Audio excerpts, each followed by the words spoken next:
The message came on a quiet Tuesday morning. At first, the radio operators at SETI thought it was another false alarm, but within hours, every major observatory on Earth had confirmed it. Humanity had received its first alien transmission. The signal was clear and structured, repeating in perfect intervals. After 3 days of non-stop analysis, the world's best code breakers cracked its contents. It was an invitation for a peaceful meeting, sent by a race calling themselves the Visitors. Commander James Wilson stood at the bridge of the Earth ship Peace, his blue eyes fixed on the approaching lights in the distance. 25 years in the Space Force hadn't prepared him for this moment. Behind him, the crew worked in focused silence, monitoring their instruments as 3 alien ships drew closer. Distance to contact point: 50,000 kilometers, reported Officer Thomas from his station. Visitors' vessels maintaining agreed-upon speed. Wilson nodded, his weathered face showing no emotion. Below, Earth hung like a blue jewel against the black canvas of space. 2 other human ships, the Hope and the Unity, flanked the Peace in a standard diplomatic formation. The visitors' ships were beautiful. Smooth, silver curves caught the sunlight, making them look like liquid metal flowing through space. They were smaller than the human vessels, another gesture of peace, or so everyone thought. "Sir," called out Officer Lisa from the communications station, "we're receiving their greeting transmission." "Put it through," Wilson ordered, straightening his uniform. A holographic screen appeared, showing a creature that looked almost like a tall, thin human with silvery skin. It smiled, revealing pearl-white teeth that seemed too perfect. "Greetings, children of Earth," the alien spoke in flawless English. "We come in peace, seeking friendship between our worlds." Wilson followed the practiced diplomatic response. "We welcome you in the spirit of peace and cooperation. Earth is honored by your presence." The alien's smile widened slightly. "The honor is ours." That's when Wilson's instincts screamed danger. In 25 years of service, he'd developed a sixth sense for trouble. Something in that smile wasn't right. "All ships, raise shields," he ordered quietly into his command link. "Sir," Thomas questioned, "that might be seen as hostile." The rest of his words were lost as the space around them exploded with light. The visitors' ships had suddenly tripled in size, outer shells peeling away to reveal massive weapon arrays. Energy beams lashed out, aimed at the completely exposed Earth ships. But Wilson's quick order had saved them from immediate destruction. The shields absorbed the first barrage, buying precious seconds. "Battle stations," Wilson roared. "This isn't a diplomatic mission, it's an ambush. All ships, execute Emergency Protocol Delta." The Peace's engines roared to life, as did those of its sister ships. Years of drills paid off as the crew smoothly transitioned from diplomatic stance to combat readiness. "They're launching fighters," Lisa shouted. "Hundreds of them." Wilson gripped his command chair. "Keep our formation tight. Focus fire on their lead vessel. And get a message to Earth. We need reinforcements." The space around them turned into chaos. The visitors had clearly expected their first strike to cripple or destroy the human ships. Instead, they found themselves facing prepared opponents who fought back with unexpected skill. But skill alone wasn't enough. The Hope took a direct hit to its engine core, its shields failing under the concentrated fire. Wilson watched in horror as the ship broke apart, escape pods launching in all directions. "Sir, Unity reports critical damage," Thomas called out. "Their weapons are unlike anything we've seen before." The Peace shuddered under another impact. Wilson made the hardest decision of his career. All ships, full retreat. Maximum speed, random jump patterns. Get word to Earth. We are at war. As the Peace turned to race back to Earth, Wilson watched the Unity explode, its reactor going critical. Of the 3 ships humanity had sent to this historic meeting, only his would make it home. The visitors didn't pursue them, probably confident in their demonstration of superior firepower. Their message was clear: resistance was futile. But as Wilson looked at his determined crew, he allowed himself a grim smile. If these aliens thought humanity would roll over and surrender after one attack, they were in for a surprise. He knew something they didn't. Earth wasn't as defenseless as it appeared. They had just made the biggest mistake in their species' history.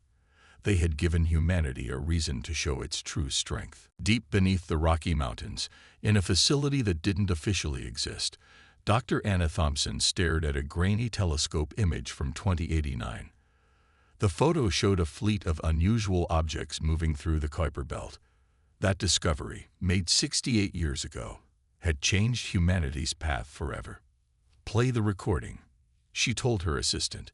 A holographic screen flickered to life, showing an old man with determined eyes. "If you're watching this," the recorded message began, "then the visitors have finally shown their true colors.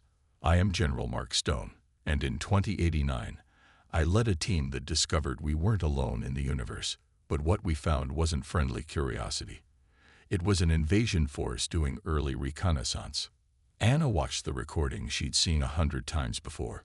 Around her, the massive underground chamber hummed with activity as technicians prepared Earth's hidden defenses. "We made a choice," the recording continued. "Instead of announcing our discovery and causing panic, we prepared in secret. Project Guardian Shield was born that day." The general's image faded, replaced by technical diagrams. What looked like normal communication satellites in orbit were actually advanced weapon platforms. Regular weather stations housed powerful energy shields. Even the new public transit systems in major cities could transform into evacuation networks. Anna's computer beeped, showing an incoming call from the military command. She accepted it, and Admiral Jones's worried face appeared on screen. "Doctor, you saw the report from the piece?" he asked without greeting. "The visitors' weapons are exactly what we expected," Anna finished, pulling up another screen. "Their energy signature matches the data we gathered from their scout ship that crashed in Brazil 40 years ago. Our shields are designed to counter it." The Admiral nodded slowly. "How ready are we, Doctor?" Anna turned to look at the massive hangar below her office window. Row after row of ships sat waiting, vessels that officially didn't exist. The Ghost Fleet, humanity's secret weapon. "The Ghost Fleet is at 100% readiness," she reported. "Quantum shields are fully functional. The planetary defense grid can be activated in under 3 minutes. And the new drive system." Anna allowed herself a small smile. "Successfully tested last month. The visitors think they're dealing with a planet-bound species that can barely reach its own moon. They don't know we can match their faster-than-light capabilities." Their conversation was interrupted by a flashing red alert. More visitor ships had appeared at the edge of the solar system, a massive invasion fleet. "They're not wasting any time," the Admiral muttered. "How many ships?" "Over 300 detected so far," Anna replied, checking her instruments. "But that's good news." "Good news? How is that good news?" "Because," Anna explained, "they're only sending 300 ships. They think that's enough to conquer Earth. They have no idea what they're walking into." The Admiral's expression hardened. "Begin final preparations. I'll inform the Defense Council." After the call ended, Anna walked down to the hangar floor. Engineers and pilots rushed around, preparing for the coming battle. Everyone had trained for this moment, but the reality of alien invasion still felt surreal. She stopped at her favorite ship, running her hand along its smooth hull. The vessel looked primitive from the outside, exactly as intended, but inside it housed technology that would make the visitors' weapons look like toys. "Doctor," called a technician, running up with a tablet. "Final checks are complete on the Quantum Response Network. All military assets are linked and ready." Anna nodded, taking the tablet. Humanity's greatest advantage wasn't their hidden technology, it was their preparation. For decades, they had planned, built, and trained for this moment. While the world went about its normal life, a secret army made ready for war. Looking up at the massive underground hangar, stretching for miles in every direction, Anna felt a mix of pride and sadness. She wished they lived in a universe where such preparations weren't necessary. But the visitors had just proved why humanity's caution had been justified. "Begin Operation Wake Up," she ordered. "It's time to show our visitors why you should never judge a species by its apparent technology level." Above ground, life continued as normal. But beneath the surface of every continent, humanity's real military power was awakening. The visitors thought they had caught Earth unprepared. They were about to learn just how wrong they were. The visitor fleet appeared exactly where Earth's Defense Command expected, just beyond Mars' orbit. 300 warships emerged from faster-than-light travel, their weapons already charging. In the Global Defense Command Center, Admiral Jones watched the massive holographic display showing the approaching fleet. Around him, military personnel worked at their stations with practiced calm. "Enemy fleet maintaining attack formation," reported Officer David. "They're broadcasting their demands for surrender on all frequencies." The Admiral allowed himself a small smile. "Let's hear it." A deep, commanding voice filled the command center. "People of Earth, your defenses are useless. Your ships are primitive. Surrender now, and we will be merciful. Resist, and we will destroy every major city on your planet. You have 10 minutes to respond." "How kind of them to give us 10 minutes," Admiral Jones said dryly. "Activate the Quantum Response Network. Wake up our orbital platforms, but keep everything looking primitive until my mark." The visitors' ships moved closer, spreading out to cover Earth's major population centers. On the surface, people watched their approach through telescopes and live feeds, many panicking at the sight of the massive invasion fleet. 5 minutes until they enter optimal firing range," David announced. The Admiral opened a secure channel to all Earth's hidden defense stations. "Remember your training. Let them think they're facing standard missile defenses. Don't reveal our true capabilities until they're fully committed." The visitors' deadline passed. Their ships launched the first wave of attacks. Energy beams powerful enough to level cities. They struck Earth's atmosphere and met the first surprise. What looked like normal air lit up with quantum shields, absorbing the attacks completely. The visitors paused, clearly surprised, then increased their weapon power. "They're charging their main guns," David reported. "Energy readings are off the charts." Admiral Jones pressed a button on his command chair. "Dr. Thompson, are you seeing this?" "Yes." Anna's voice came through clearly. "Their weapon signatures match our predictions exactly. The shields are holding perfectly. They're about to waste a lot of energy." The visitors fired again, this time with enough force to crack a small moon. The quantum shields absorbed everything, then did something impossible. They sent the energy right back. Caught completely off guard, 3 visitor ships exploded as their own weapon energy returned to them. The rest scattered, trying to regroup. "Now," ordered the Admiral, "show them what Earth can really do." Across Earth's orbit, what looked like normal satellites transformed. Hidden panels opened, revealing advanced weapon systems. Regular space stations unveiled energy cannons. And from the dark side of the moon, the Ghost Fleet emerged. 500 warships that humanity had built in secret. The visitor fleet froze.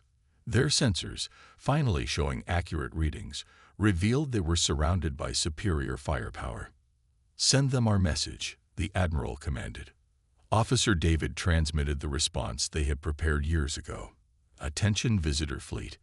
You were wrong about Earth. You were wrong about humans. Here is your only warning. Retreat now, or be destroyed." The visitors responded with desperate fury. They launched every weapon they had, trying to break through Earth's defenses, but each attack was met with overwhelming counterfire. Ghost Fleet reporting direct hits on 20 enemy vessels. David called out, "Orbital platforms have disabled 30 more. Quantum shields still at full power." In less than an hour, 40% of the visitor fleet had been destroyed or disabled. The rest were trying to escape, but Earth's hidden defense grid had trapped them in a web of quantum disruption fields. "Should we destroy them all?" David asked. Admiral Jones shook his head. No, let some escape. They need to carry our message back to their leaders.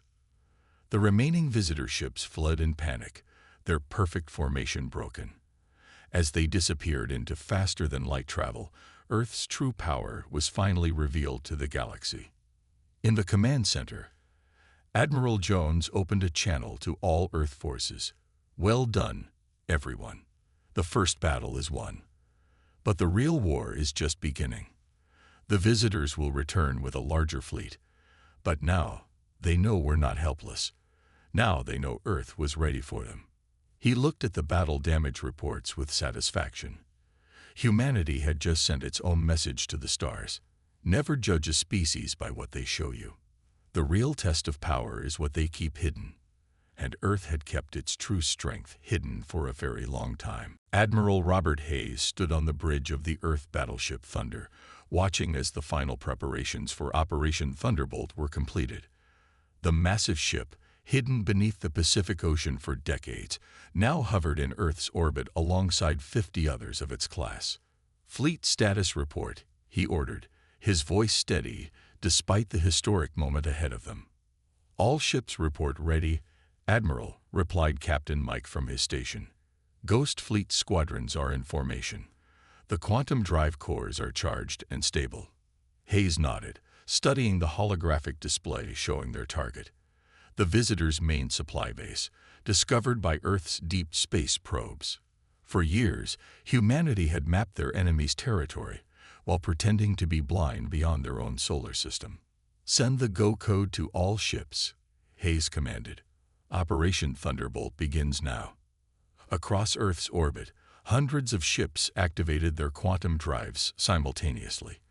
The visitors had no idea that humans had mastered faster-than-light travel years ago, keeping it secret until this moment.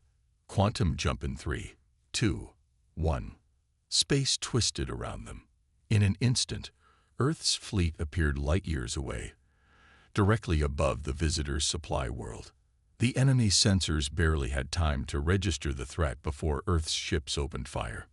"They're scrambling their defense fleet," Mike reported. "But most of their ships are still docked. They weren't expecting anyone to find this place, let alone attack it." Hayes allowed himself a grim smile. "Launch our new fighters. Let's show them what Earth's been working on." From the larger ships, swarms of small fighters emerged. Each one carried weapons that could match a visitor cruiser. The enemy had always assumed humanity's strength was in big ships. They never expected such deadly small craft. "Sir," Mike called out. "Enemy communications show they're calling for reinforcements. They sound scared." "They should be," Hayes replied. "For the first time, they're fighting us on equal terms, and they're learning that humans are very, very good at warfare." The battle unfolded exactly as Earth's strategists had planned. The visitors' supply base, critical to their invasion plans, crumbled under precise attacks. Their defense fleet, caught unprepared, couldn't match the coordination of Earth's forces. "Admiral," called out the sensor officer, "we're detecting large energy signatures. 3 visitor heavy cruisers just arrived." Hayes had expected this. "Activate the disruptor fields. Don't let them get close to the supply base." The new visitor ships charged forward, only to find themselves trapped in invisible nets of energy. Earth's scientists had studied visitor technology for decades, learning exactly how to counter it. "Enemy cruisers are dead in space," Mike reported with satisfaction. "Their engines are completely shut down by our disruptors." Hayes opened a channel to all Earth ships. "Phase 2 begins now. Boarding teams, move in. Take those cruisers intact. We need their navigation data." Teams of Earth soldiers, wearing advanced battle suits, launched toward the disabled visitor ships. Years of training in captured alien technology were about to pay off. "Sir, we're receiving surrender signals from the surface base," Mike announced. They're asking for mercy." Hayes looked at the battle display. In less than 2 hours, Earth forces had taken a critical enemy base and captured 3 of their most powerful ships. The message to the galaxy was clear. Humanity wasn't just defending anymore. Accept their surrender, Hayes ordered. Secure all technological data and strategic information, and prepare a message to be broadcast on all visitor frequencies. The Admiral stood, facing the massive view screen showing the captured base. When he spoke, his voice carried the weight of humanity's long preparation. To all visitor forces, let this be a lesson. You thought Earth was primitive because that's what we wanted you to think. You thought we were defenseless because we let you believe it. That ends today. We are not your prey. We are not your victims. We are humanity, and we have been ready for war since before you knew we existed. Looking at the wreckage of visitor ships floating in space, Hayes felt no joy in the victory. Only grim satisfaction that humanity's patience and preparation had paid off. Send word to Earth, he ordered. Phase 1 of Operation Thunderbolt is complete. The counterattack has begun. Behind him, the crew worked with quiet efficiency, knowing this was just the beginning. The visitors had started this war expecting an easy victory. They were about to learn just how wrong they had been. The meeting room aboard Earth's diplomatic station, Peace Star, was unlike anything humans had built before. Today, it held representatives from 12 different alien species. Some looked almost human, others were completely different, from crystalline beings to creatures made of pure energy. Ambassador Maria Torres walked into the room with calm confidence. After humanity's stunning victory at the visitor supply base, these alien races had suddenly become very interested in talking to Earth. "Welcome, honored representatives," she began, her voice clear and strong. "Earth appreciates your willingness to open diplomatic channels." A tall, blue-skinned being stood up. "We are the Watchers," it said. "For 10,000 years, we have observed the younger races. We watched as the visitors attacked you. We expected Earth to fall within days." Maria smiled. "And instead, you saw something else." "Indeed." The Watcher's eyes glowed with interest. "You revealed technology that matches or exceeds that of the visitors. Technology you kept hidden for decades. Most fascinating." Another alien, a creature that looked like living metal, spoke next. "The visitors told us humans were primitive. They said Earth was an easy target. They lied." "No," Maria corrected gently. "We let them believe what they wanted to believe. Earth learned long ago that appearing weak while being strong is the best defense." The room buzzed with conversation. These species had all feared the visitors, some even joining them out of that fear. Now they saw a different path. "The Crimson Empire withdraws from its alliance with the visitors," announced a red-skinned delegate. "We seek friendship with Earth instead."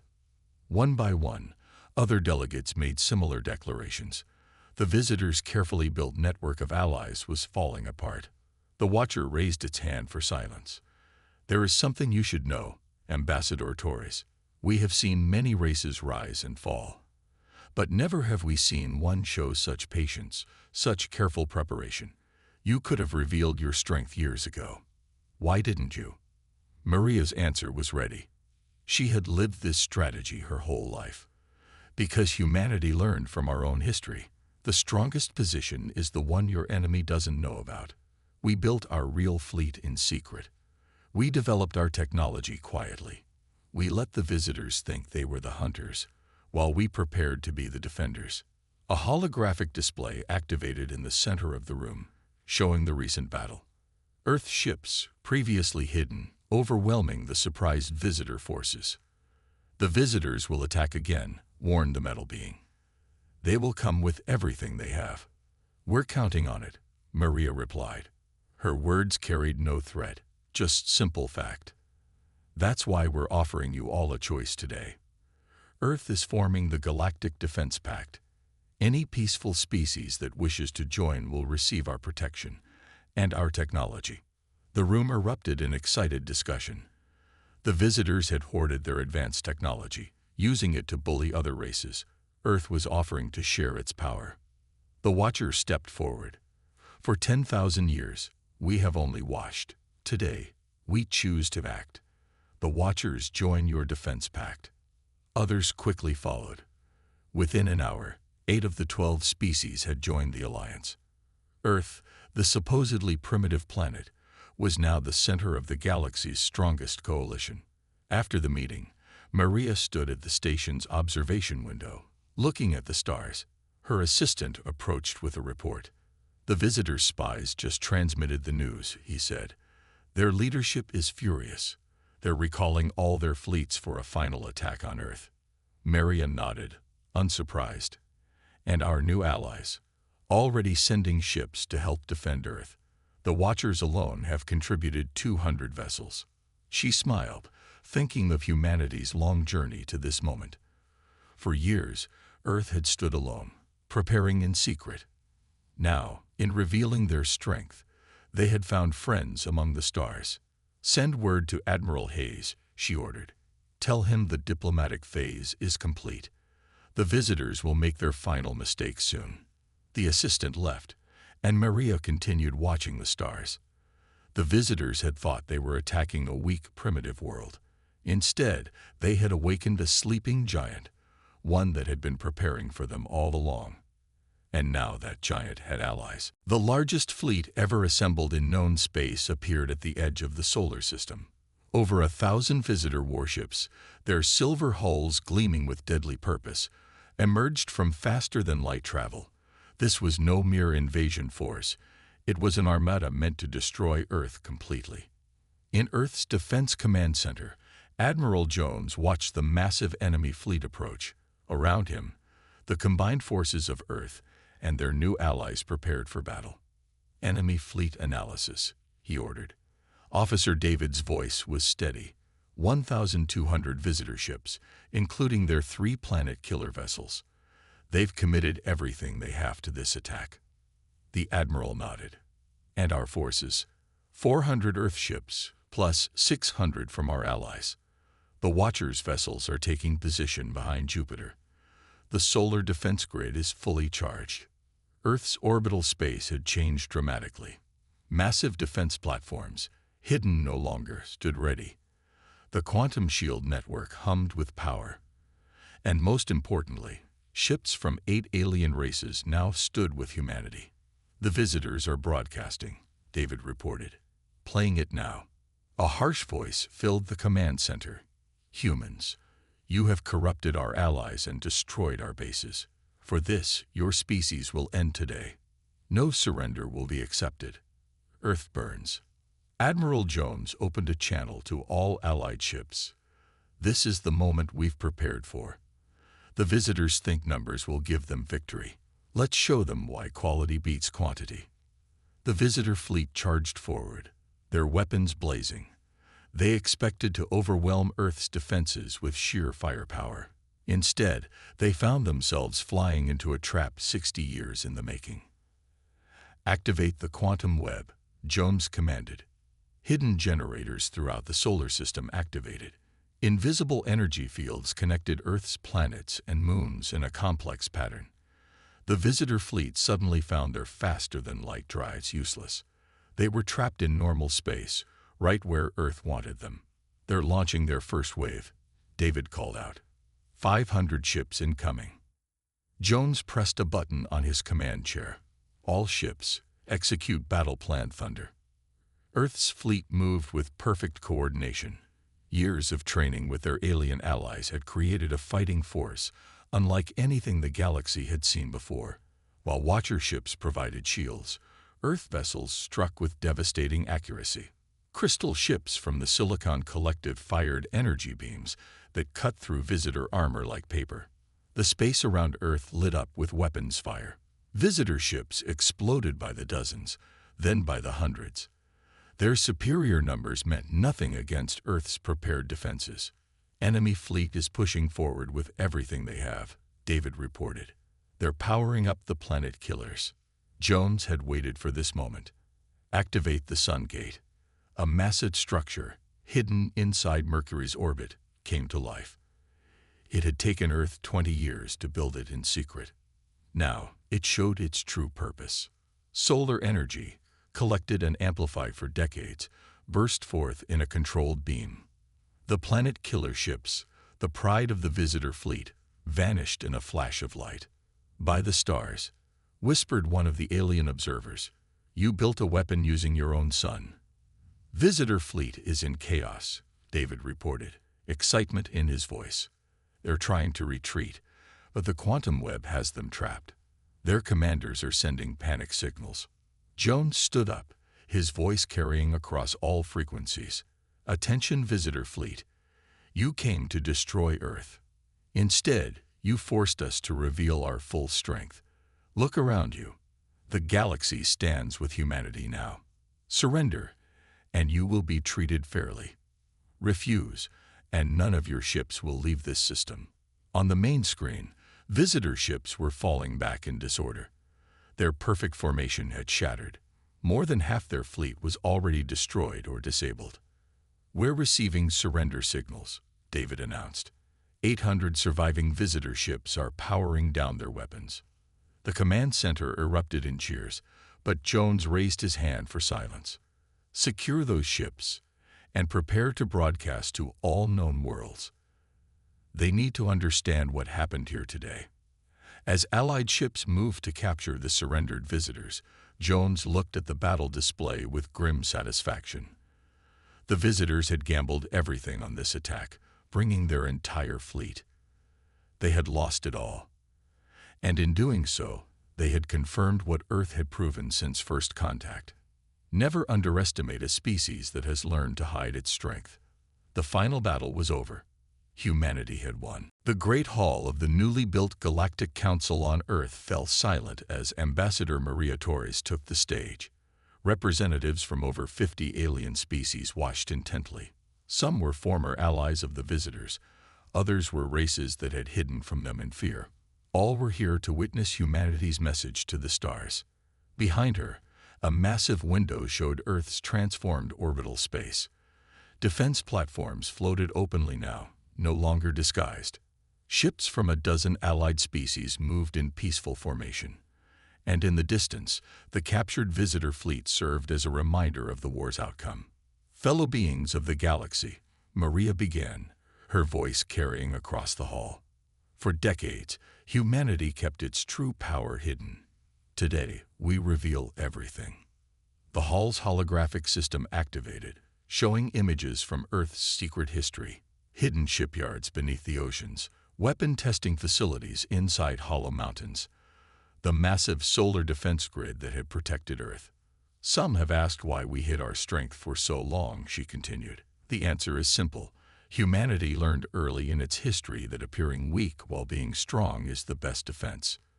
The images change, showing Earth's first detection of alien ships in 2089. "We saw you coming. Not just the visitors, but all of you. Our telescopes spotted your scout ships decades ago. We knew we weren't alone, and we knew not everyone among the stars would be friendly." Murmurs spread through the alien delegates. Many had indeed sent scout ships to Earth, never suspecting they had been detected. "Instead of announcing our discoveries, we prepared. Instead of broadcasting our advances, we hid them. Every time you thought you were observing a primitive planet, you were actually seeing what we wanted you to see." The display showed Earth's true technological achievements, faster than light drives developed in secret, quantum weapons tested in hidden facilities, ships built and crews trained, all while the world appeared normal on the surface. "The visitors made a choice," Maria said, her voice hardening slightly. "They saw our apparent weakness as an opportunity for conquest. They chose violence over peace. In doing so, they forced us to reveal our true strength, and they paid the price for their mistake." She gestured to a group of visitor representatives, now here as defeated diplomats. They sat quietly, their once proud species humbled by their total defeat. Today, Earth extends two messages to the galaxy. First, to those who seek peace, you are welcome here. The Galactic Defense Pact stands ready to protect any species that wishes to live in harmony. Our technology, our knowledge, our friendship, all are offered freely to peaceful races. The hall's atmosphere lightened. Several delegates nodded in approval. Earth's willingness to share its advances had already won many friends. But our second message, Maria continued, her tone growing serious, is to any species that might consider following the visitor's path. Look well at what happened to their fleet. Remember that Earth revealed only a fraction of its capabilities in this war. We still have secrets. We still have hidden strengths. The holographic display showed the final battle, Earth's superior technology and tactics defeating a numerically superior force. The message was clear. Quantity meant nothing against quality and preparation. This is humanity's final warning to the galaxy. We come in peace. We offer friendship. But we are always ready for war. If you choose conflict, remember that what you see of Earth's strength is never the full truth. Like an iceberg, our visible power is only the surface. Maria's voice carried across the silent hall. The visitors thought they were the hunters. They didn't realize that humanity had been the hidden predator all along, waiting patiently, watching silently, ready to defend itself with overwhelming force. She looked across the gathered delegates, making eye contact with each species' representatives. Choose peace, and you'll find no better friend than humanity. Choose war. She let the sentence hang, gesturing to the defeated visitor ships visible through the window. The message was received. One by one, delegates stood to pledge peaceful relations with Earth. Even species that had once been hostile now sought friendship, understanding the wisdom of peace with a race that had mastered the art of hidden strength. As Maria watched the new galactic order take shape, she smiled. Humanity had emerged from its protective shell, not as the victim the visitors had expected, but as the architect of a new era of peace, peace backed by the promise of overwhelming force. The galaxy had learned its lesson. Never assume you see all of humanity's strength. What they show you is never the full measure of their power.